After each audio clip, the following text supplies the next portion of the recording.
Hello यात्रा वाला family, सुबह सुबह की गुड मॉर्निंग। कैसे हैं आप लोग? और उम्मीद करता हूँ बहुत अच्छे होंगे। और बहुत दिनों के बाद चैनल पे मुलाकात हो रही है दोस्तों। और सावन का बहुत सुहावना मौसम चल रहा है और आज हम जर्नी करने के लिए निकले हैं बाइक ड्राइव पे। और NH 44 जो है उसकी जर्नी करते हैं। एक डेस्टिनेशन है खवासा तक। और आज हमारे साथ हमारे यात्रा पार्टनर, हमारे परम मित्र वीरेंद्र भाई है। बहुत हाल जो मैं हूँ, हमारे यहाँ पे जो हवाई पट्टी है, ये जहाँ पर पीछे आप देख सकते होंगे कैमरे में, मैं आपको अभी जूम करके दिखाता हूँ। और यहाँ से जो है ट्रेनी पायलटों को विमानों उड़ाने की ट्रेनिंग दी जाती है।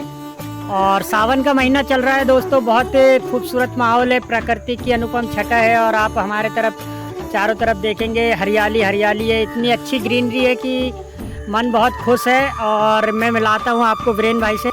और दोस्तों ये हमारे वीरेंद्र भाई है और आज हम इनके साथ में जो बाइक जर्नी कर रहे हैं। तो वीरेंद्र भाई अपन कहाँ जा रहे हैं आज? तो हम ये दोस्तों, ये हमारी बाइक है, आप देख सकते हैं। और आप पहले भी अन्य ब्लॉगों में देखे हैं। और ये यात्रा वाला यूट्यूब चैनल का लोगो इस पर लगा है। तो चलिए जर्नी कंटिन्यू करते हैं और NH 44 के खूबसूरत नज़ारों से आपको रूबरू कराते हैं और इस सावन के महीने का लुत्फ़ उठाते हुए चलते हैं। चलिए।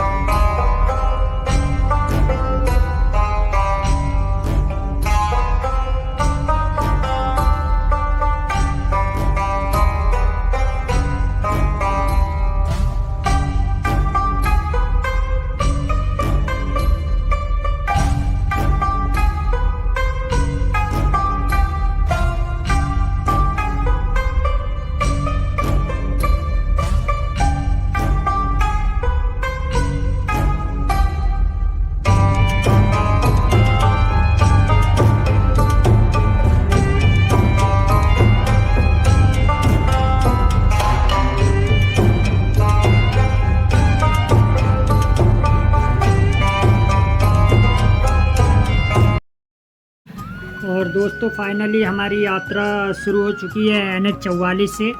और NH 44 की एक बात मैं बता दूं कि पूर्व में ये NH 7 हुआ करता था, जो कि अब बदलकर NH 44 हो गया है। और ये हाईवे जो है भारत का सबसे बड़ा राजमार्ग का भी दर्जा प्राप्त है।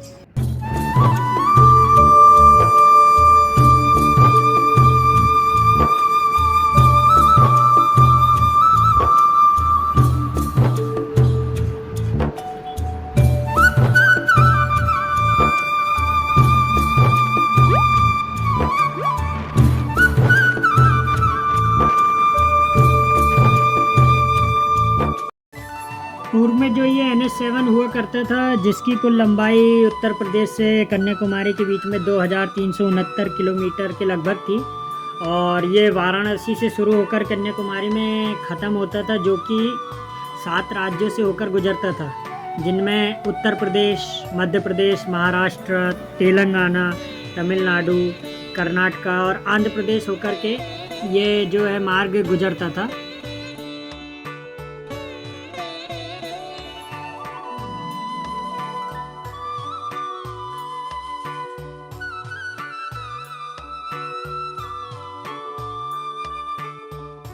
अब वहीं जब से इस NH 44 में कन्वर्ट किया गया है, तब इसकी टोटल लेंथ जो है 3745 किलोमीटर की दूरी जो है ये राष्ट्रीय राजमार्ग तय करता है, लगभग 2327 मील। और अब ये राजमार्ग भारत के 11 राज्यों से होकर गुजरता है, जिसमें मध्य प्रदेश के लगभग 5 ज़िले ये कवर करता है, जिनमें प्रमुख रूप से मुरैना, ग्वालियर, दतिया, सागर, नरसिंहपुर और सिवनी जिले से होकर ये NH 44 गुजरता है।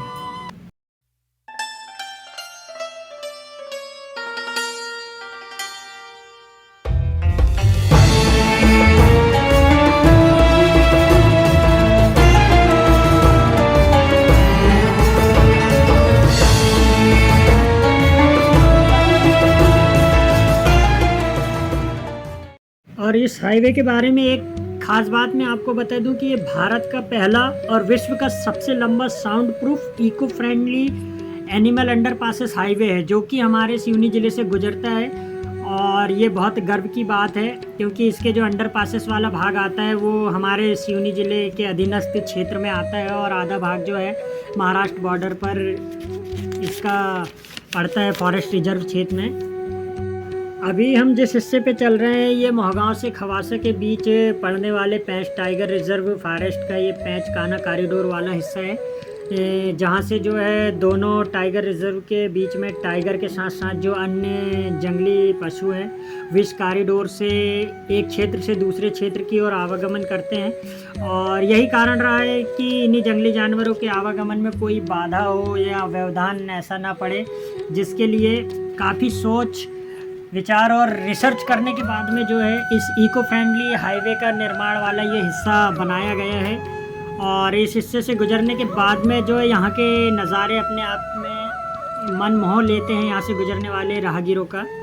और रिजर्व के फॉरेस्ट के बीच से जो गुजरने वाले इस राष्ट्रीय राजमार्ग NH-44 को जंगली पशुओं की विचरणता को ध्यान में रखते हुए उनके अनुकूल बनाया गया है।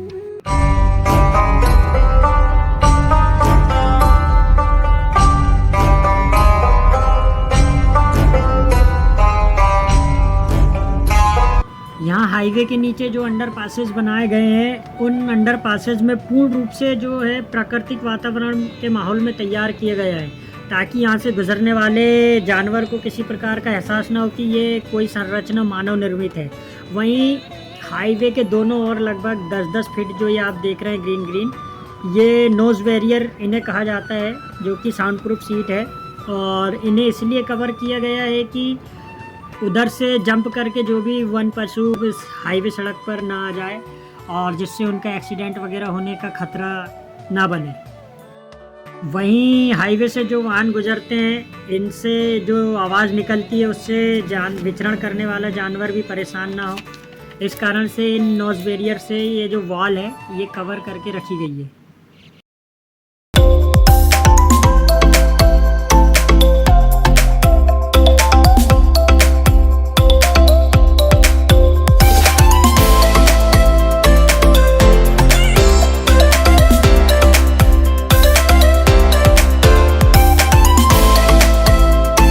और अंडर पासेस के बारे में आपने सुना होगा कि अंडर पासेस आदमियों के आवागमन वाहनों के लिए होते हैं भाई, बड़े बड़े ब्रिजों के जो बने रहते हैं उनके नीचे से अंडर पास दिए जाते हैं। मगर इस हाईवे के जो अंडर पास की मैं बात करूं तो ये सिर्फ और सिर्फ जानवरों के लिए ही बनाए गए हैं। और इन अंडर पासेस में जानवरों पर निगरानी रखने के लिए आधुनिक प्रकार के CCTV कैमरे भी यहाँ लगाए गए हैं वन विभाग द्वारा। और इन कैमरों में अब तक 19-20 जानवरों की प्रजातियाँ कैप्चर हुई है, जो कि इन अंडर पासेस का इस्तेमाल करते हुए पाई गई है। पुराने NH-7 पे जो ये कुरई घाट वाला हिस्सा हुआ करता था, जिसे कि हमारे क्षेत्रीय लोग 12 मोड़ के नाम से जानते थे, और यहाँ से जो है विहंगम दृश्य का पॉइंट भी था, व्यू पॉइंट। यहाँ से कुरई क्षेत्र की वादियों के खूबसूरत नज़ारे आने जाने वाले राहगीर कुछ पल अपने कैमरे में कैप्चर करते थे। और वापस बात करें NH-44 की, तो अभी जो NH-44 है ये श्रीनगर से शुरू होकर के कन्याकुमारी में ख़त्म होता है। और अब इसमें जो है ये प्रमुख 4 राज्य जैसे जम्मू कश्मीर, पंजाब, हरियाणा और दिल्ली का भी इजाफा हुआ है। साथ में जो पुराने 7 राज्य थे जिनमें हम बात करें उत्तर प्रदेश, मध्य प्रदेश, महाराष्ट्र, तेलंगाना, तमिलनाडु, कर्नाटक, आंध्र प्रदेश, ये टोटल 11 राज्य हैं जिन्हें ये NH-44 कवर करता है। और कुल दूरी 3745 किलोमीटर लगभग पूरी करता है। और इसी NH-44 पे जो पैंच टाइगर रिजर्व का ये 75% हिस्सा है वो इसी हाईवे के समीप पड़ता है। और उत्तर से दक्षिण को जोड़ने वाला ये एक प्रमुख हाईवे है।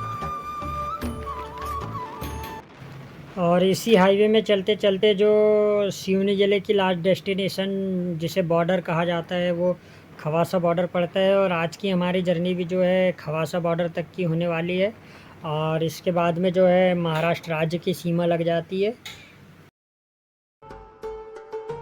अभी तो शासन द्वारा खवासा से बॉर्डर हटा के सेटेवानी पर बॉर्डर बनाया गया है, आधुनिक बॉर्डर जिसे कहते हैं, सेटेवानी चेक पोस्ट पे। और वहीं खवासा पर टोल टैक्स NHI द्वारा लगाया गया है, जिसका आने जाने वाले वाहन चालक शुल्क पे करके इस मार्ग का उपयोग करते हैं। और इस हाईवे में मध्य प्रदेश का ये आखिरी बॉर्डर पड़ता है। इसके बाद में जो है महाराष्ट्र बॉर्डर, महाराष्ट्र सीमा से चालू हो जाता है। और बॉर्डर क्षेत्र होने के कारण से यहाँ पर ज़्यादातर आने जाने वाले वाहन चालक, ट्रक ड्राइवर हुए, यात्री बसें हुई और अन्य टूरिस्ट लोग जो अपने 4 व्हीलर वाहनों से आते हैं, वो कुछ देर पे यहाँ खवासा चेक पोस्ट के पास में स्वल्पाहार करने आदि के लिए रुकते हैं, फ्रेश होने के लिए रुकते हैं। और